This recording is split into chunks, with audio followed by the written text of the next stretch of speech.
This channel does not promote any violent, harmful, or illegal activities. All content provided by this channel is meant for an educational purpose only. CPM government ছিল পাওয়ারে, একদিনের জন্য কেউ আমাকে কথা বলতে আসেননি, কিন্তু তা সত্ত্বেও আমি এসেছি। তার কারণ আমি মনে করি আপনাদের কাছে আসা মানে এটা নিজেকে ছোট করা নয়, এটা নিজেকে বড় করা। তাই আপনাদের আবার আবেদন করব, আপনারা বসুন, আপনারা আলোচনা করুন, পরে সিদ্ধান্ত নিন। আমার এটা লাস্ট চেষ্টা আপনাদের জন্য করে গেলাম। UEM Jaipur is a perfect target for prospective students aspiring for good jobs, good education with future-ready skills. আপনারা জাস্টিস পাবেন, আপনারা ইনজাস্টিস হবে না, এটুকু আমি বলতে পারি। আমি সব হসপিটালের রোগী কল্যাণ সমিতিতে আমি প্রত্যেকটা একদম রাজ্য থেকে শুরু করে সব মেডিকেল কলেজ এবং মাল্টি সুপার হসপিটাল যত রোগী কল্যাণ সমিতি আছে আমি প্রিন্সিপালদের চেয়ারম্যান করব, এবং তাতে জুনিয়র ডাক্তারও মেম্বার থাকবে, সিনিয়র ডাক্তারও থাকবে, নার্সও থাকবে, একজন পাবলিক রিপ্রেজেন্টেটিভ থাকবে এবং পুলিশ থাকবে। এই সিদ্ধান্ত আমি নিয়েছি। আপনাদের আরজিকর মেডিকেল কলেজেরও আমি রোগী কল্যাণ সমিতি ভেঙে দিলাম, এবং সব মেডিকেল কলেজের আমি রোগী কল্যাণ সমিতি ভেঙে দিলাম। আমি নতুন করে এটা তৈরি করব। সুপ্রিয়া আমাদের প্রতিনিধি আমাদের সঙ্গে রয়েছেন, সুপ্রিয়র সঙ্গে ফের একবার সরাসরি কথা বলবো। সুপ্রিয়, মুখ্যমন্ত্রী মমতা বন্দ্যোপাধ্যায় বললেন যে এটাই তার শেষ চেষ্টা, তার পাশাপাশি তিনি বললেন যে তার উপর ছেড়ে দিতে জাস্টিস পাবেন সকলেই। কিভাবে দেখছেন যারা জুনিয়র চিকিৎসকরা রয়েছেন?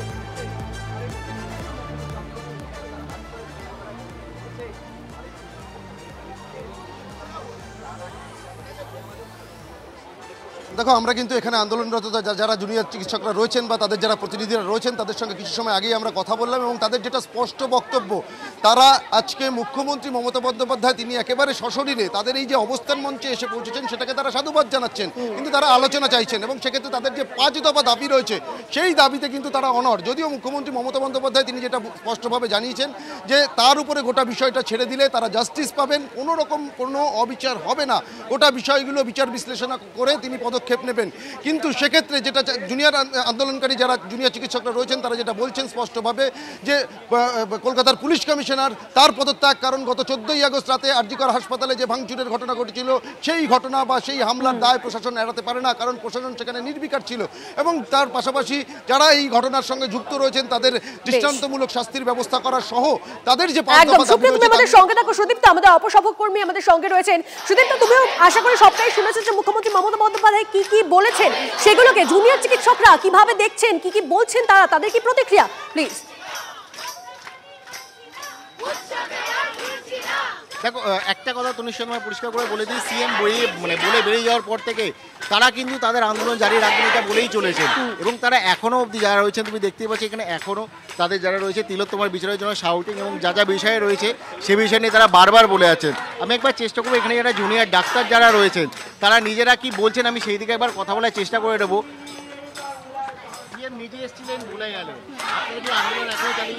না, আমরা তো কোনো সদর্থক বার্তা এখন অবধি পাইনি। আমাদের যে 5 দফা দাবি ছিল তার তো কিছুই উনি বললেন না সেরকম অর্থে। তো আমাদের 5 দফা দাবি না মিটলে, আমাদের বিচার না পেলে আমরা কিছুতেই রাজপথ ছাড়বো না। আপনার সিএম তো বলছেন যে লাস্ট এইটা ওনার শেষ চেষ্টা বলে উনি এসেছিলেন চেষ্টাটা করতে, সেই দিক থেকে কি বলছেন? না, কি চেষ্টা আমি তো ঠিক আমার তো বুদ্ধিতে ঠিক ঠেকলো না যে আমাদের দাবিগুলো নিয়ে উনি ঠিক এক্স্যাক্টলি কি কি বললেন সেটা আমি একদমই বুঝতে পারলাম না, আমরা কেউই বুঝতে পারলাম না। সুদীপ্ত, মুখ্যমন্ত্রী রোগী কল্যাণ সমিতি ভেঙে দেওয়ার কথাও বলেছেন, সেই সিদ্ধান্ত নিয়েছেন, এবং সেই রোগী কল্যাণ সমিতিতে এবার জুনিয়র চিকিৎসকরাও থাকবেন এমনটাও বলেছেন। এক পিছু পাও আমরা সিএম মুখ্যমন্ত্রী নিজে বলেছেন রোগী কল্যাণ কমিটি ভেঙে দেবেন এবং সেইটা নিয়ে সিদ্ধান্ত নেবেন, সেইটার পরিপ্রেক্ষিতে কি বলবেন? না, ওটাও আমরা তো স্পেসিফিক করেই দিয়েছি, ওটা নিয়ে আলাদা করে কিছু বলার নেই। উনি জানেন না এরকম তো এটা হতে পারে না, এটা হওয়া সম্ভব নয়। ওনার সবকিছুই ওনার গোচরে থাকা উচিত, এটা আমরা মনে করছি। তো আমরা আন্দোলন থেকে এক পাও কিছু লড়বো না।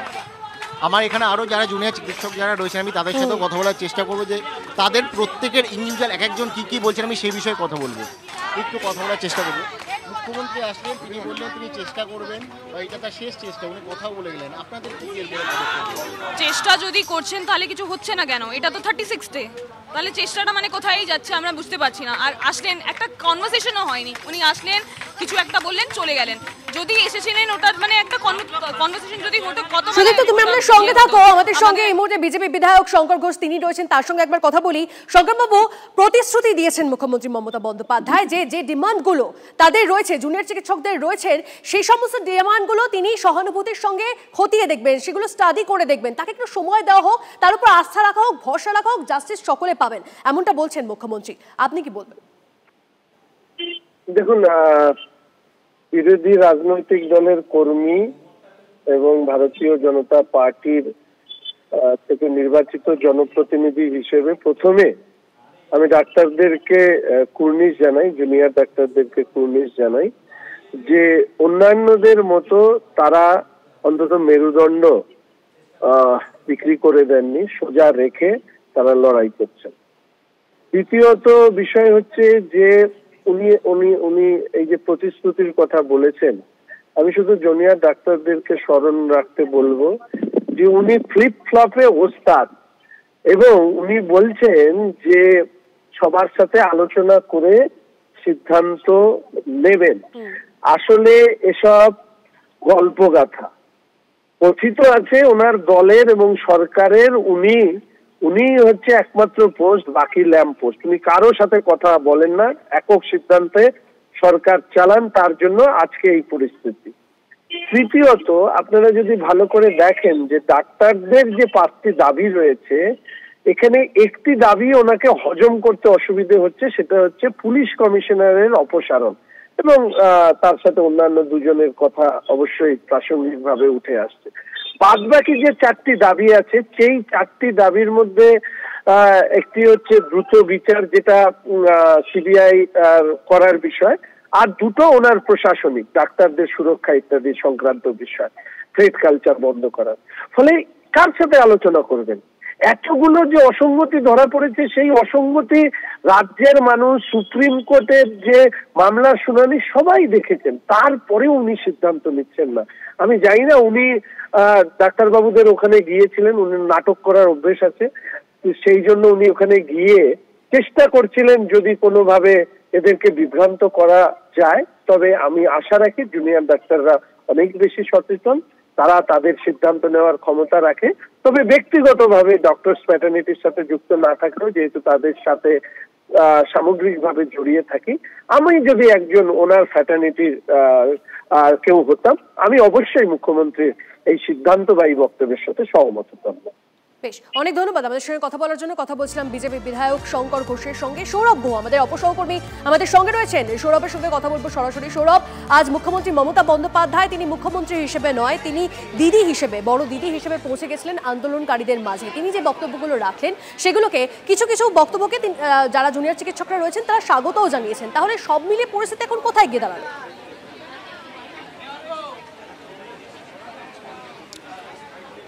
দেখো, নিঃসন্দেহে নবান্নে সেদিন যখন জুনিয়র চিকিৎসকরা গিয়েছিলেন আলোচনার জন্য এবং তারা লাইভ স্ট্রিমিংয়ের দাবি করেছিলেন, সেই লাইভ স্ট্রিমিংয়ের দাবিতেই কিন্তু শেষমেশ গোটা ব্যাপারটা রাজি হয় না সরকার। কিন্তু আজকে কিছুক্ষণ আগে মুখ্যমন্ত্রী মমতা বন্দ্যোপাধ্যায় তিনি আন্দোলনরত চিকিৎসকদের সঙ্গে কথা বলতে এলেন মুখ্যমন্ত্রী হিসেবে না, দিদি হিসেবে। অর্থাৎ রাজনৈতিকভাবে কিন্তু কোথাও যেন তিনি একটা যে বারে বারে অনমনীয় সরকার, তিনি আন্তরিকতা দেখাচ্ছেন না, এই অভিযোগগুলো যে উঠছিল সেগুলো কোথাও একটা নস্যাৎ করবার জন্যই কি আজকে আন্দোলনকারীদের কাছে এলেন দিদি মমতা বন্দ্যোপাধ্যায়?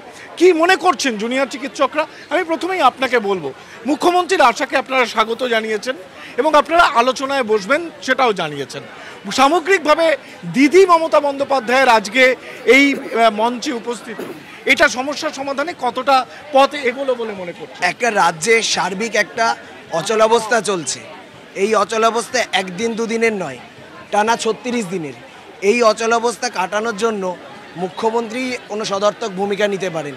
আমরা কিন্তু মুখ্যমন্ত্রী মমতা বন্দ্যোপাধ্যায়ের উপস্থিতি আশা করেছিলাম, দিদি মমতা বন্দ্যোপাধ্যায়ের উপস্থিতি আমরা আশা করিনি।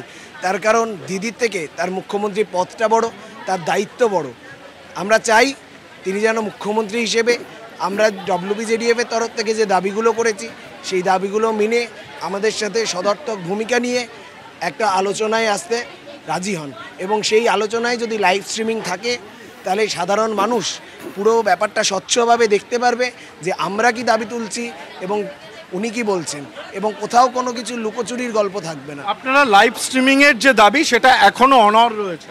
এখনো অনড় আছে। অনড় রয়েছেন। একটা কথা বলি ডাক্তারবাবু, যে আজকে মমতা বন্দ্যোপাধ্যায় তিনি কি বললেন, তিনি একটা তার তরফে শেষ চেষ্টা করছেন। সামগ্রিকভাবে যখন দুটো প্রশ্ন উঠছিল, এক হচ্ছে প্রশাসন কি কাউকে আড়াল করবার চেষ্টা করছে, দোষীদের আড়াল করবার চেষ্টা করছেন। মমতা বন্দ্যোপাধ্যায় বললেন দোষীরা আমার কেউ হন না, বন্ধুও হন না, শত্রুও হন না, কোনো টেন্ডার আমার পর্যন্ত আসে না। আপনাদের আন্দোলনের উপর কি মমতা বন্দ্যোপাধ্যায় একটা চাপ তৈরি করলেন রাজনৈতিকভাবে, যে আমি আমার শেষ চেষ্টা করেছিলাম, তারপরেও অনড় অবস্থানে থেকেছেন চিকিৎসকরা, তাই সমস্যার সমাধান হচ্ছে না? দেখুন, এই আন্দোলনটা হয়ে যাওয়ার তো 1 মাস প্রায় হয়ে গেল। তো উনি হচ্ছেন এই আমাদের পশ্চিমবঙ্গের, উনি হচ্ছেন আমাদের হেড। তো চাপ কি আছে আমি বলবো না সেটা, কিন্তু এত লোক আজকে শুধু ডক্টর না, আমার কাছে একজন এখন এলেন, উনি মেদিনীপুর থেকে একজন সাধারণ মানুষ এসছে, আজকে সারা রাজ্য জুড়ে সারা দেশ জুড়ে লোকজন আমাদের পাশে এসে দাঁড়াচ্ছে।